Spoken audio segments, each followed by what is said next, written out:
नमस्कार दोस्तों, स्वागत है आपका आपके चैनल धर्म जी ट्यूटोरियल में। दोस्तों, आपने हमारे चैनल को अभी तक सब्सक्राइब नहीं किया है तो सब्सक्राइब कर लीजिए और बेल आइकन को प्रेस कर लीजिए ताकि हमारे लेटेस्ट वीडियो आपको जल्द से जल्द मिल सकें। दोस्तों, आज हम ज्योग्राफी फिर से एक नया चैप्टर लेकर आए हैं। आइए शुरुआत करते हैं। भौतिक विभाजन। भारत भारत के प्राकृतिक प्रदेश क्या क्या है?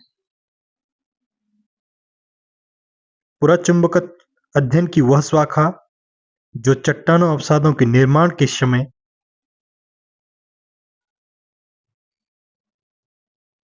संरक्षित गुणों का अध्ययन करती है।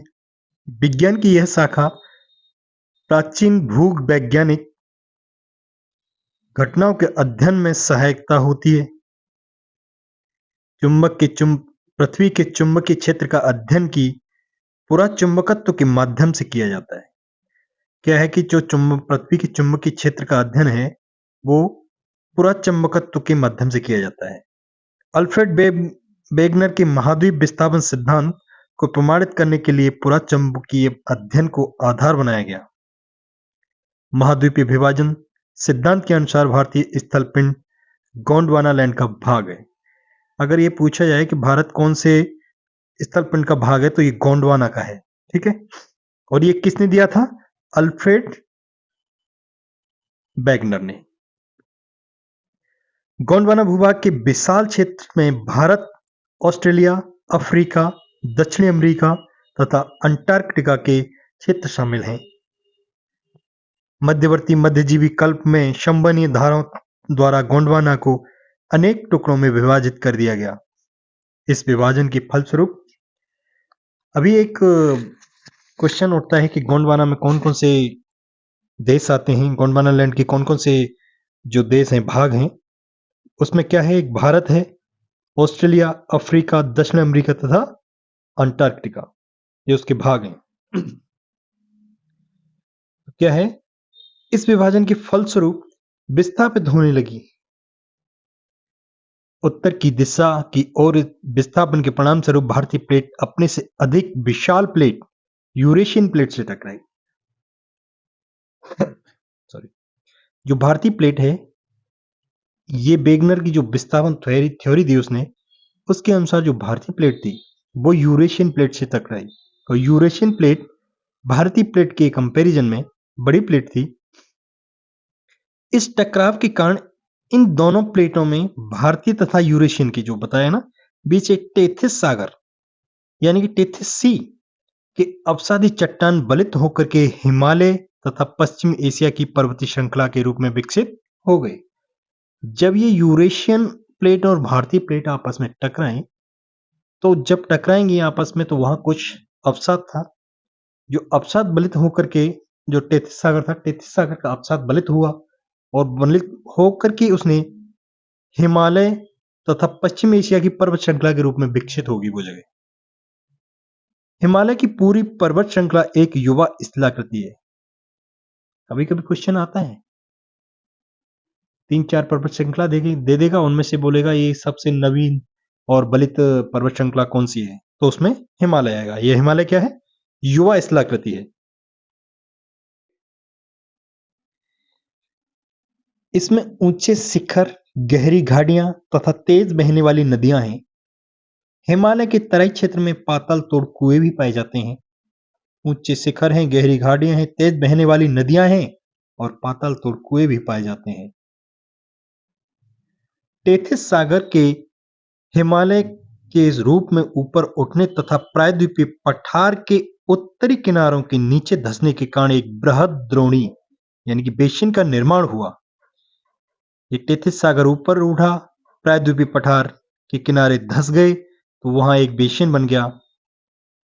समय के साथ साथ यह बेसिन उत्तर के पर्वतों, प्रायद्वीप पठारों में बहने वाली नदियों के अवसादी निक्षेपों द्वारा धीरे धीरे भर गया। समय गुजरता गया, जो वहां पे बेसिन बना था वो धीरे धीरे प्रायद्वीप पठार में बहने वाली नदियों के अवसाद से वो भर गया। इस प्रकार जलोढ़ निक्षेपों से निर्मित एक विस्तृत समतल भूभाग भारत के उत्तरी मैदान के रूप में निर्मित हो गया।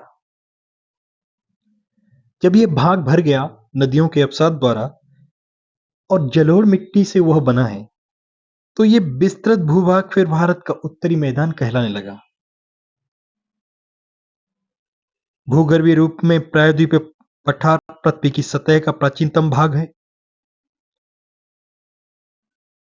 अगर एक बात पूछी जाए कि भूगर्भीय रूप में जो प्रायद्वीपीय पठार की सतह है वो भारत का सबसे प्राचीनतम भाग है। प्रायद्वीपीय भाग भारत का सर्वाधिक स्थिर भी है। प्रायद्वीप पठार आग्नेय रूपांतरित शैलों वाली कम ऊंची पहाड़ियों एवं चौड़ी घाटियों से बना है। प्रायद्वीपीय पठार किस किस से बना है? आग्नेय एवं रूपांतरित शैल, अवसादी नहीं है इसमें। मेघालय पठार प्रायद्वीपीय पठार का बहिर्शाई आउटलेयर है, ठीक है। यह समतल भूमि है जो भ्रंशन के कारण भारतीय महाद्वीप से मालदा गैप द्वारा पृथक हो गया। भारत के पश्चिमी तट का निर्माण भूमि के उत्थान एवं निर्गमन से हुआ है। भारत का जो वेस्टर्न कोस्ट है वो भूमि के उत्थान एवं निर्गमन से हुआ है। भारत की भूमि बहुत अधिक भौगोलिक विभिन्नताओं को दर्शाती है। कभी तो कहते हैं कि भारत में विभिन्नता में भी एकता है, ठीक। एक भारत की भूमि है जिसमें हर जगह पे डाइवर्सिटी मिलती है, आपको भौगोलिक विभिन्नताएं बहुत मिलती हैं। इसलिए भारत को 4 प्राकृतिक प्रदेशों में विभाजित किया गया है। यही डाइवर्सिटी है ना जो भारत को 4 भागों में विभाजित करती है। उत्तर का पर्वतीय क्षेत्र, विशाल मैदान, प्रायद्वीपीय पठार, तट एवं द्वीप। इसके अतिरिक्त भारत को शैल स्तर क्रम, उच्चावच एवं विवर्तन क्रमों के आधार पर 3 प्रमुख और 6 उपभौतिक भूभागों में बांटा जा जाता है, ठीक है। अब देखो ये रहे उत्तर तथा पश्चिमी पूर्वी पर्वतमाला, उत्तरी भारत का मैदान, ठीक है, भारतीय मरुस्थल, भारतीय पठार, तटीय मैदान, समुद्र द्वीप, ठीक। धारवाड़ क्रम की चट्टानों का निर्माण आर्कियन क्रम की चट्टानों के रूपांतरण तथा भ्रंशन से हुआ है। धारवाड़ की क्या है जो चट्टानें आर्कियन क्रम की चट्टानों के रूप में रूपांतरण भ्रंशन से हुआ है। ये शिलाएं अत्यधिक धात्विक हैं। यहां धातु अधिक मिलता है जिनमें सोना, लोहा, मैग्नीज, अभ्रक, कोबाल्ट, क्रोमियम, तांबा, टंगस्टन, सीसा, खनिज आदि प्राप्त होते हैं। धारवाड़ की जो चट्टानों में है क्या है, धात्विक अधिकता है, धातु अधिक मिलती हैं, जहां सोना, लोहा, मैग्नीज, अभ्रक, कोबाल्ट, क्रोमियम तथा टंगस्टन, सीसा मिलते हैं। कुडप्पा क्रम की चट्टानों का निर्माण धारवाड़ क्रम की चट्टानों के बाद हुआ है। कुडप्पा की बाद में हुआ है। कुडप्पा क्रम की चट्टानों का निर्माण धारवाड़ की क्रम चट्टानों के बाद में हुआ है। तो पहले कौन सी चट्टान है? धारवाड़ है, फिर उसके बाद कुडप्पा है। विंध्यन क्रम की चट्टानों का निर्माण कुडप्पा क्रम की चट्टानों के बाद हुआ है, तो विंध्यन नहीं हो गई उसके बाद। अभी इनमें पूछा जाए कि सबसे नवीनतम चट्टान कौन सी है, तो विंध्यन हो जाएंगी। इसमें चूने पत्थर, बलुआ पत्थर, चीनी पत्थर, बर्न मिट्टी प्राप्त होती है। विंध्यन क्रम की चट्टानों को काफी समय बाद गोंडवाना क्रम की चट्टानों का निर्माण हुआ है। गोंडवाना की विंध्यन से भी बाद में हुआ है, इसलिए भारत को सबसे नवीनतम वो जो है पर्वतमाला माना गया है, हिमालय पर्वतमाला को, ठीक है। क्योंकि पहले कौन सी बनी? धारवाड़, कुडप्पा, फिर विंध्यन, फिर उसके बाद गोंडवाना क्रम की चट्टान बनी है, ठीक है। भारत का अधिकांश कोयला गोंडवाना क्षेत्र से भी प्राप्त होता है। भारत का जो अधिकांश कोयला है वो कहां से प्राप्त होता है? गोंडवाना क्षेत्र से। इस क्षेत्र का कोयला उच्च श्रेणी का होता है। यहाँ सर्वाधिक बिटमन्स कोयले की प्राप्ति होती है। इसमें सल्फर की मात्रा न्यून होती है। अब देख लेना कोयला सबसे बढ़िया क्वालिटी का कौन सा होता है? बिटमन होता है, पीट होता है, कौन सा? ठीक है, बिटमन्स होता है, ठीक है। आइए आप इससे कुछ क्वेश्चंस करते हैं। पहला क्वेश्चन है, भारत के उपवन पुरा चुंबकीय परिमाणों से संकेत मिलते हैं कि भूतकाल में भारतीय स्थल पिंड सरका है। उत्तर को, दक्षिण को, पूर्व को या पश्चिम को? इसका करेक्ट आंसर होगा उत्तर को। ठीक है, जब हमने बताया था ना गोंडवाना लैंड का और जो है यूरेशियन प्लेट भारत टकराई थी जब। देखो इसका महाद्वीपीय विस्थापन सिद्धांत के अनुसार भारतीय स्थल पिंड गोंडवाना लैंड का भाग है। गोंडवाना में दक्षिण अमेरिका, अफ्रीका, अंटार्कटिका, ऑस्ट्रेलिया और भारत का एक ही स्थल पिंड के रूप में जुड़े थे। मध्यवर्ती मध्यजीवी कल्प में गोंडवाना लैंड के विशाल भूखंड का विखंडन हुआ, जिसमें भारतीय स्थल पिंड उत्तर की ओर खिसक गया। ठीक है, तो इसका करेक्ट आंसर होगा ए। क्वेश्चन नंबर 2, भारतीय उपमहाद्वीप में मूलतः एक विशाल भूखंड का भाग था जिसे कहते हैं, क्या है क्वेश्चन? भारतीय उपमहाद्वीप मूलतः एक विशाल भूखंड का भाग था जिसे कहते हैं, किसका था ये? गोंडवाना से अभी व्याख्या में पढ़ा है हमने, तो इसका आंसर हो जाएगा डी। ठीक है, नेक्स्ट क्वेश्चन, भारत कितने प्राकृतिक प्रदेशों में विभाजित है? भारत कितने प्राकृतिक प्रदेशों में विभाजित है? 4 में, 6 में, 7 में, 8 में। करेक्ट आंसर है 4। 4 हमने बताए थे उसमें। अच्छा, ये कहां से? ओके, इसकी चलो डेफिनेशन में इसमें दे दिए साथ में। ये रे, उत्तर का पर्वतीय क्षेत्र, विशाल मैदान, प्रायद्वीपीय पठार, तट एवं द्वीप। ठीक है, और 6 उप भौतिक भू प्रदेशों में भी बांटा गया है। नेक्स्ट क्वेश्चन नंबर 4, उत्तराखंड के किस भाग में पाताल तोड़ कुएं पाए जाते हैं? भावर में, तराई में, शिवालिक पहाड़ियों में, उपयुक्त में से कोई नहीं। उत्तराखंड में पूछा गया है, इसलिए उत्तराखंड पीसीएस 2006 में आया हुआ है। तो इसका करेक्ट आंसर होगा तराई क्षेत्र में। पाताल तोड़ कुएं जैसे प्राकृतिक जल स्रोत होते हैं। क्या होते हैं? पाताल तोड़ कुएं जल स्रोत, प्राकृतिक जल स्रोत होते हैं जो धरातल से स्वतः प्रकट होते हैं और सतह पर जल निकलता रहता है, परंतु जल स्रोत पाताल तोड़ कुएं में अंतर होता है। जल स्रोत में और पाताल तोड़ कुएं में अंतर होता है। प्रथम में जल स्वतः ऊपर आता है, परंतु दूसरे के लिए पाताल तोड़ कुएं में मनुष्य को धरातलीय सतह को पहले कुआं खोदना पड़ता है, सॉरी, और बाद में जल स्वतः निकलने लगता है। पाताल तोड़ कुएं भारत में तराई क्षेत्र में पाए जाते हैं। ठीक, पाताल तोड़ कुएं और जल स्रोत में अंतर भी पता चल गया। नेक्स्ट क्वेश्चन, क्वेश्चन नंबर 5,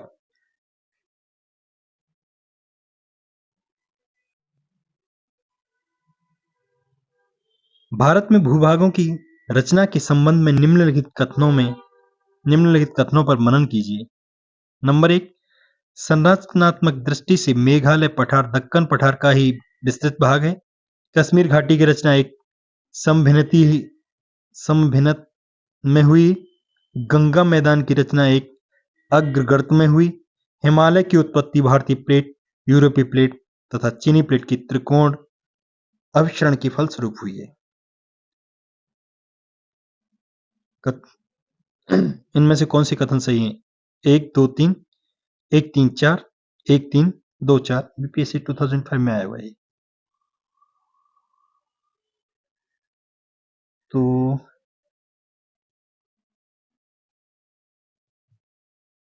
पहला वाला तो बिल्कुल सही है, दृष्टि मेघालय पठार दक्कन पठार का ही बिल्कुल। दूसरा वाला कश्मीर घाटी की रचना, ये भी सही है। गंगा मैदान की रचना एक अग्रगर्त में हुई है, सही है, पहले गर्ती मैदान था। हिमालय की उत्पत्ति भारतीय प्लेट, यूरोपीय प्लेट तथा चीनी प्लेट की त्रिकोणीय, ये नहीं, उसमें दूसरा था। तो इसका करेक्ट आंसर ये हो जाएगा। देखिए, मेघालय पठार प्रायद्वीप पठार का बहिर्शायी है। यह एक समतल भूमि है जो भ्रंशन के कारण, हमने बताया था, मालदा गैप से अलग हुई थी, अतः कथन एक सही हो गया। ठीक है, दूसरा कश्मीर घाटी की रचना हिमालय की समन्वित से हुई, ये भी सही है। श्वेस के अनुसार गंगा के विशाल मैदान की उत्पत्ति तब हुई जब वो प्रायद्वीपीय जल, इसको छोड़ो। ठीक है, गंगा का मैदान, ये इसमें इस 4 को देख लो, तो हमने तीनों सही बता ही दी थी। हिमालय की उत्पत्ति कैसे हुई? भारतीय प्लेट और यूरेशियन प्लेट टकराई थी, उसमें चीनी और पता नहीं क्या क्या बोल रहा था, यूरोपीय प्लेट और चीनी प्लेट बता रहा था, उसमें यूरेशियन प्लेट टकराई थी। ठीक है, तो इसलिए 4 गलत हो गया। क्वेश्चन नंबर 6, निम्नलिखित में कौन सा कथन असत्य है? ध्यान दीजिए, असत्य बताना, सत्य नहीं। ठीक है। भूमि की दृष्टि से प्रायद्वीपीय क्षेत्र भारत का सबसे प्राचीन भाग है। बी, हिमालय विश्व में सबसे नवीनतम बलित यानी फोल्डेड पर्वतों को प्रतीक, ये बिल्कुल सही है। असत्य बताना, ठीक, ओके। भारत के पश्चिमी समुद्र तट का निर्माण नदियों के जमाव क्रिया द्वारा हुआ है। भारत में गोंडवाना शिलाओं में कोयले का बृहत्तम भंडार है।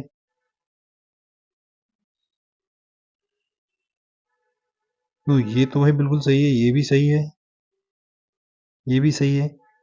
भारत के पश्चिमी समुद्र तट का निर्माण थोड़ी हुआ है, ठीक है, ये गलत हो गया। भारत के पश्चिमी समुद्र तट का निर्माण नदियों के जमाव क्रिया द्वारा नहीं हुआ है, बल्कि भूमि के उत्थान एवं निर्गमन से हुआ था। पढ़ाया था हमने पहले। भारत में कोयले के विशाल भंडार गोंडवाना लैंड में है, ये भी सही, ये बहुत में सही था। हिमालय विश्व में नवीनतम, ये भी सही था। भारत के प्राचीन भाग, यही सही, विकल्प सी गलत था। ठीक है। Next question, question number 7। सूची 1 को सूची 2 के साथ सम्मिलित कीजिए। सूचियों के नीचे दिए गए कोड का सही प्रयोग करना है। ठीक है। दक्कन ट्रैप है, बी में पश्चिम घाट है, अरावली है, नर्मदा ताप्ती जलोढ़ निक्षेप है। उत्तर नूतन, प्रीकैम्ब्रियन, क्रिटेशियस, आद नूतन, कैम्ब्रियन, अत्यंत नूतन। ठीक है। तो इसका करना है मिलान, आपको कूट बनाना है आपको। सॉरी। तो दक्कन ट्रैप हो जाएगा आपका, दक्कन ट्रैप मिलेगा आपका इससे, क्रिटेशियस शायद नूतन से। ठीक है। पश्चिमी घाट उत्तर नूतन में आ जाएगा। अरावली आपका प्रीकैम्ब्रियन से। नर्मदा इससे हो जाएगा। ठीक है। तो करेक्ट आंसर हो गया आपका 7 का बी। Next, Deccan trap. ठीक है, ये तो अब मिलाना ही था, तो उसमें व्याख्या की कोई जरूरत नहीं है। केरल का कुट्टानाड या कुट्टनाडु प्रसिद्ध है। मीठे पानी की झील के लिए, भारत का न्यूनतम ऊंचाई वाला क्षेत्र है, एक प्रवाल द्वीप के लिए है, या भारत के सबसे पश्चिम में स्थित बिंदु के लिए है। इसका करेक्ट आंसर आपका भारत का न्यूनतम ऊंचाई वाला क्षेत्र है। केरल का कुटनाड भारत का न्यूनतम ऊंचाई वाला क्षेत्र है, समुद्र तल से नीचे अपनी खेती के तरीकों के लिए प्रसिद्ध है। इसे केरल का धान का कटोरा कहते हैं, कुट्टनाड को। ठीक है। सतत कृषि एवं मत्स्य पालन के लिए भी जाना जाता है। खाद्य एवं कृषि संगठन द्वारा कुटनाड की खेती के तरीकों वैश्विक महत्वपूर्ण की विरासत प्रणाली में घोषित किया गया। Next question number 9। निम्नलिखित में कौन सा मरुस्थल है? सिंधु क्षेत्र, गंगा क्षेत्र, असम, मध्य भारत क्षेत्र। कौन सा क्षेत्र है बताओ फटाफट। सिंधु क्षेत्र। ठीक, ये मरुस्थल है, इसको कोल्ड डेजर्ट बोलते हैं। भारत का मरुस्थलीय भाग थार का मरुस्थल, जिसका विस्तार राजस्थान तथा भारत में लगभग इतने सिंधु का क्षेत्र है, सिंधु द्वारा सिंचित क्षेत्र। ठीक है। निम्नलिखित में कौन सा जिला धारवाड़ भू-स्तरीय रचना वाला नहीं है? मुंगेर, रोहतास, जमुई या नवादा। रोहतास नहीं है। कहाँ पहुंचे? ठीक है। बिहार में धारवाड़ भू-स्तरीय रचना वाले जिले दक्षिण पूर्व बिहार के अंतर्गत आते हैं। इनमें मुंगेर, नवादा, जमुई शामिल। रोहतास दक्षिण पश्चिम भाग है। इस क्षेत्र में विंध्यन की भू स्तरीय रचना पाई जाती है। बिहार में विंध्यन भूमि स्तरीय रचनाएं केवल सोन नदी घाटी में पाई जाती है। निम्नलिखित में कौन सी चट्टान प्रणाली भारत में नवीनतम है? विंध्य, कुड़प्पा, धारवाड़, गोंडवाना है। करेक्ट आंसर यही है। धारवाड़ की चट्टानों का निर्माण आर्किमिक क्रम की चट्टानों के अनुसार हुआ है। रूपांतरण तथा भ्रंशन से हुआ है। ये शिलाएं अत्यधिक धात्विक हैं, जिनमें सोना, लोहा, मैग्नीज, अभ्रक, कोबाल्ट, क्रोमियम तथा तांबा, टंगस्टन, सीसा आदि खनिज प्राप्त होते हैं। ठीक है। कुड़प्पा क्रम की चट्टानों का निर्माण धारवाड़ क्रम की चट्टानों के बाद हुआ है। विंध्यन क्रम की चट्टानों का निर्माण कुड़प्पा क्रम की हुआ है। हमने पहले ही बताया था, सबसे जो नवीन होगी वो धारवाड़ होगी। तो आज के लिए इतना ही। थैंक्स। हमें शेयर और सब्सक्राइब करते रहिए, हमारा मनोबल बढ़ाइए। मिलते हैं नेक्स्ट वीडियो में। Thanks for watching. जय हिंद।